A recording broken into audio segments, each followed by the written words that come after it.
that I tested it on some friends of mine, and without exception, this is the response. You can't say that. We're going to say it. We're going to see what happens. All right. All right, growing up, Jordan was always 5 years younger than me. Always. That's a really dumb thing to say. I like that so much. All right, so when I was a child of 5 years old and I found out that my mother was expecting, I had probably a typical reaction. I was very excited that I might have a sister. Right. Now, so when Jordan was born, I cried. I cried a lot. And in fact, it's not only my only memory of his birth, it's one of my earliest childhood memories. It was just leaving the hospital in tears. Yeah. Now, at some point, Jordan learned that I cried at his birth. It wasn't until we were both in our 20s, however, that I learned that he didn't know the reason why I cried at his birth. I can't imagine carrying that sense of rejection around, you know, but the reason is actually very silly. We're going to come to that. We're going to come to that later, all right? But first, I have to break my first rule of Best Man Speeches, and that is that I am here today to announce for the first time that I'm going to get married. I'm going to get married. Don't get the wrong idea. It's not for love. It's not anything like that. It's just that with the possibility of Donald Trump being elected the next president of the United States, it's cast a dark shadow on the implications for immigration in the United States. And so let me just say, the green card marriage business is booming, all right? I'm going to be on my fourth spouse by the end of next week. I'm in high demand. I'm having the time of my life. Now, you know, now that I say that, I see why the best man's not supposed to do that. It takes the spotlight off Jordan Marr, doesn't it? That's very rude of me. You know, I apologize. I'm very sorry. I'm going to get back to Jordan. Now, when you have a little brother, you go through a stage, much like giving yourself your first haircut or navigating the onset of puberty. It's awkward, but it's something that we go through. And when you get a little bit older, you can look back and you can say, well, you know, if I had to do it all over again, I'd do it differently. And that's certainly the case with my brother Jordan. Because where there was once, you know, Jordan was great for being able to handcuff during cops and robbers. And I always looked forward to his birthdays because he would get toys that I could play with later. But it wasn't until you get a little bit older that you realize that having a brother is pretty awesome. Where there was once this little kid who just wants to be like you. All of a sudden, a man emerges, and he has agency and autonomy and his personality all of his own. And one day you sit back and you say, when did you become cool? You know, like, how did that sneak up on me? And then you feel like a really stupid idiot because you realize he was that way the whole time, you know? And this is certainly what happened with Jordan, because he's done some really cool things. I'm going to tell you about some of them. One day he decided he wanted to play the drums. And next thing you know, he's ripping the drums up. I mean, he's a fantastic drummer. He kills the drums, right? One day he decided he wanted to run. Next thing you know, he can run marathons. All right? Stop and think about that. He can run distances that would kill some of us to walk. All right? And it was weird. In preparing this speech, I had it in my notes that he went to school to become a cis male. I don't know, but he married a female, so I guess he pulled that off, right? No, computers, you know, computers. Right, I'm sorry. Computer Information Systems, CIS, I got it. That's something very different, cis male, I'm sorry. But he went to school for computers, and he can crush League and Hearthstone, so he picked something up there too, all right? Now, these are just some of the things that you guys know about. I'm going to tell you now about some of the things that you don't know about. Yes. Now, what I'm going to ask for is I'm going to ask for a volunteer from each table. And I'm sorry that some of you guys are over there at the food truck because you're going to miss the show and tell, all right? But we're going to have a volunteer from each table, and this is what we're going to do. In lieu of a projector, I'm going to have packets that are passed out to each table. And in these packets, you've got a stack of papers. These papers are pictures. Now, on these packets, there is a side that says bottom. And what you're going to do is I'm going to have one person designated as my volunteer from each table that is going to make sure we go through this in an organized fashion. We're not going to get out of order. We're not going to get ahead. We don't want to spoil any jokes, and I don't want to get distracted or lose my train of thought. That's not going to happen. So we're going to pass this out. I'm going to need one person to volunteer from each table. You're going to be in charge of the envelope. So just go ahead and raise your hand if you are willing to take on this responsibility. Those are just extras. So in addition to having these to look at your table, you can consider these party favors. If any of you like any of these pictures, you can take them with you. Better than a projector because we're not just clicking through them, all right? So, now listen, the way this is going to work is when you open it, put the side that says bottom touching the table, okay? So I have his bottom is touching the table. And then when I'm going to have a picture here, and when I say the name of the picture and show it to the crowd, that is going to be your cue to flip the picture at your table, okay? So when I show the picture to the crowd, that's when you guys all look at the picture at your table. And just so you know, the last picture we're going to save until the end, all right? That's a special picture. We're saving the last picture to the end.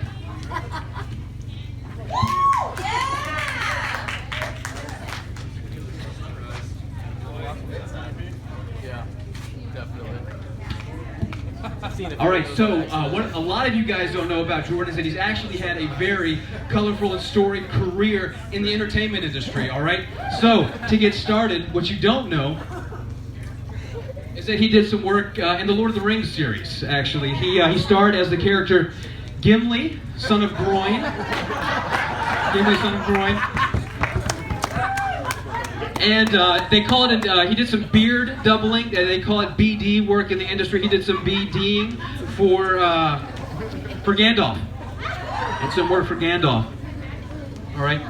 And after he did some BD work for Gandalf, the producers of the Lord of the Rings series liked him so much, they brought him back for The Hobbit, where he starred in the fourth installment, The Hobbit and Unexpected Jordan.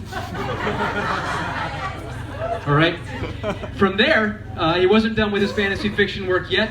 You might have seen him in the extended edition of the Harry Potter series, where he starred as the character Dumble Adorable.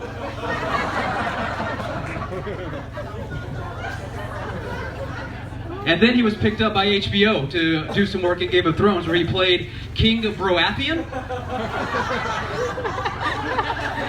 And he also played the great Khal Drogo.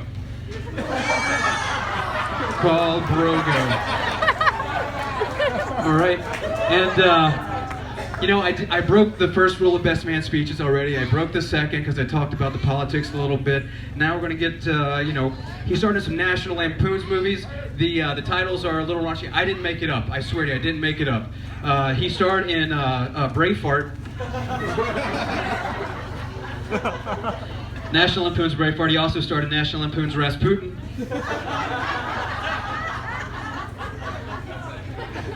And last but not least, the ever popular Forrest Gump.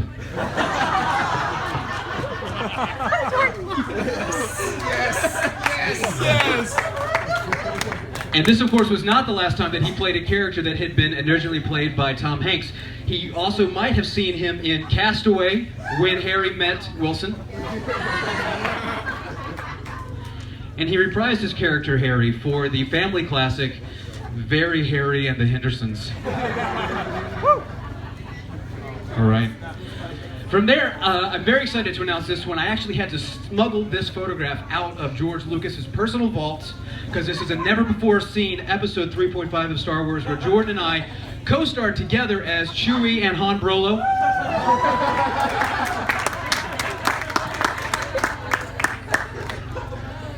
And here's something you guys probably don't know. Jordan had a little something to do with the little duck thingy. Yeah, he was an original member of the Duck Dynasty cast.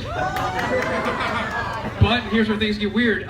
Rumors surfaced that he is not racist or homophobic, so he was asked to leave the show. It was bad. Yeah. And then Jordan starred as in another sequel where he played the character Gangplank in Pirates of the Caribbean, The Saltwater Scourge. That joke's for about 4 of you guys. You're welcome.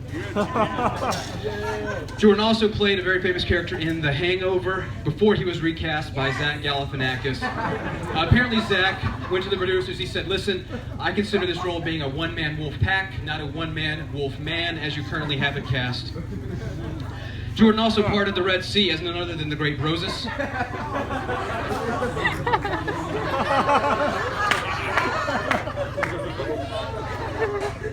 Then he went on to have a very, very successful career in the WWE as Kane and the Underfaker, where it was a tag team effort. From there, he went on to do a solo career as the Nacho Man, Jordy Savage. And we're coming up on our last movie. Remember, keep the last one down until the end. Our last movie with Jordan was in the Coen Brothers classic, The Bro Abides. The Bro Abides. All right. Now, if you thought you were done with the bathroom humor, you're not just yet. All right, so this is the part of the speech where I'm supposed to bring it back in and say something a little bit more meaningful and emotional. And, you know, I could do that. The problem is that this is where guys start crying. And I don't want to cry in front of you guys. And that's not because I would be embarrassed to be seen crying in front of you. The problem is that sometimes when I cry, I poop. And yeah, I know it's a bad combination of bodily functions, and it affects like 2% of the population. But all right, that's rule number 4 for you. We got one rule left to go. It's my brother's wedding, guys. All right, so this is what I'm going to do now. So I'm going to try to get through this one without incident, because like my sister, I can also tear up.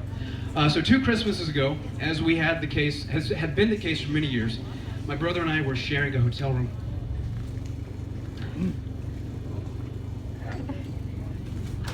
You got it! You got it! I'm not really pooping, don't worry. I was living in we were sharing a hotel room at Christmas. I was living in San Francisco at the time, so we hadn't seen or spoken to each other too terribly often. We were both single, so we were catching up on each other's outlook on dating and relationships. Jordan told me, and I'm going to paraphrase, that he was apathetic to dating. This is the part that made me cry. It's the part coming up. So, he hadn't found anyone who truly captured him, and he wasn't trying to force it. He wondered if and when that might change. Fast forward a year, and I wasn't sharing a room at Christmas with my brother anymore.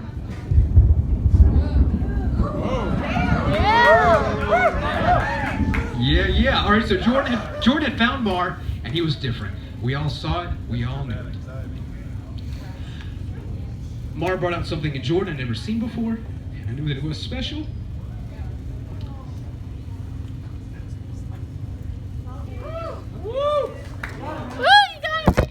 Got it! It shouldn't be that hard. It shouldn't be that hard.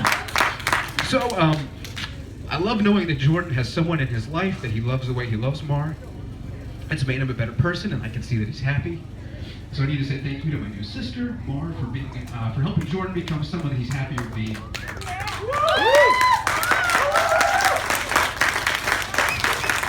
And thank you for bringing such love to our family. Jordan, you're my brother. I love you. I'm happy for you. I'm proud of you. I'll always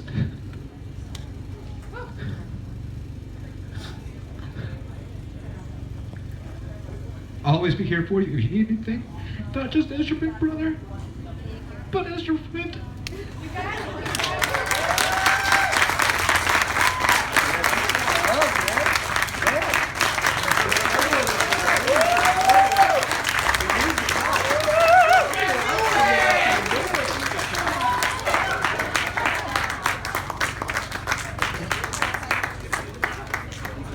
It's an involuntary reaction. I'm sorry, guys. I wouldn't do it if I didn't have to. I just cry sometimes. I've been doing it since I was 5. And now that you mention it, that brings me to, I haven't told you yet why I cried when Jordan was born when I was 5 years old. So, the reason is actually really stupid. When I was a little kid, 5 years old, I loved He-Man.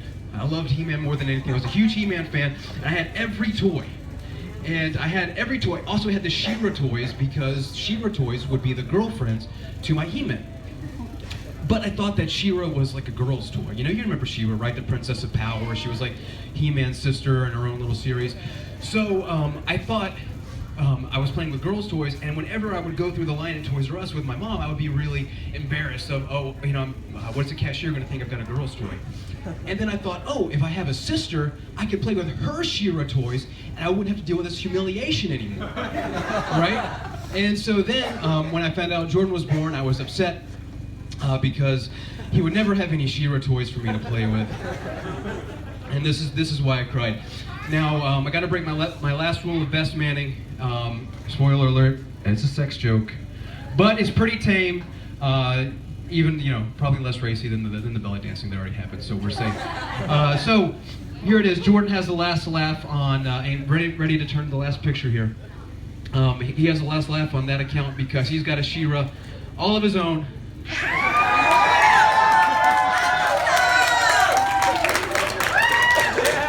And she's off limits to everyone else, all right? Now, I promise you that joke was a lot racier when I first wrote it. I edited, don't worry. All right, so now it's time to toast. To Jordan and Mar, in the words of the great Dumbledore, there will be times when you'll have to decide between what is easy and what is right. It is not due to dwell on dreams and to forget to live. You will only be as strong as you are united. And in my words, to lives lived long, lived well, and lived together.